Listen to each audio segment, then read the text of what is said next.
آخوند قزوینی و نسبت دروغ به شیخ آلبانی.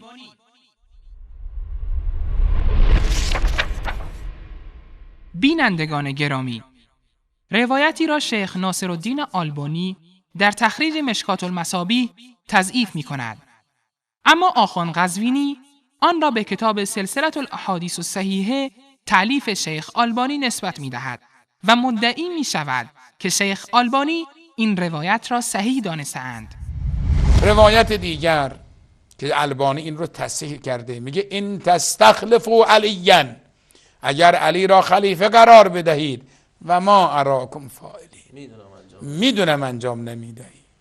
این اوج مظلومیت نبی مکرمه و در کنارش هم مظلومیت امیرالمومنین سلام الله علیه.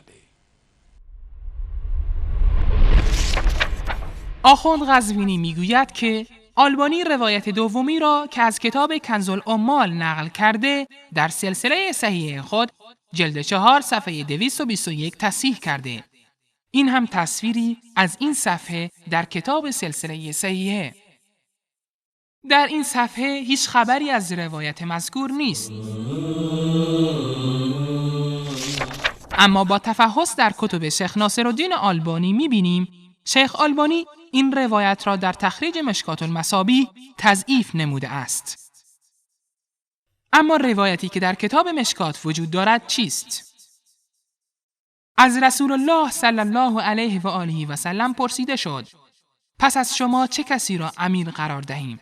ایشان فرمودند اگر ابوبکر را امیر قرار دهید او را پارسا در دنیا و مشتاق آخرت خواهید یافت، و اگر عمر را امیر بگردانید او را نیرومند و امانتدار خواهید دید که در راه الله از سرزنش هیچ سرزنش کننده ای نمی هراسد.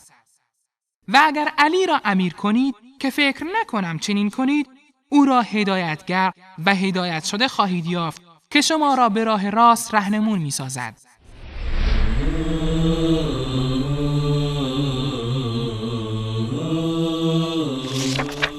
بینندگان گرامی، جناب آخوند قزوینی ابتدای روایت که در مدح ابوبکر و عمر است را ذکر نمی کند و تنها آخر آن را نقل می کند، ولی از انصاف علمای اهل سنت این است که این روایت را تضعیف کرده اند.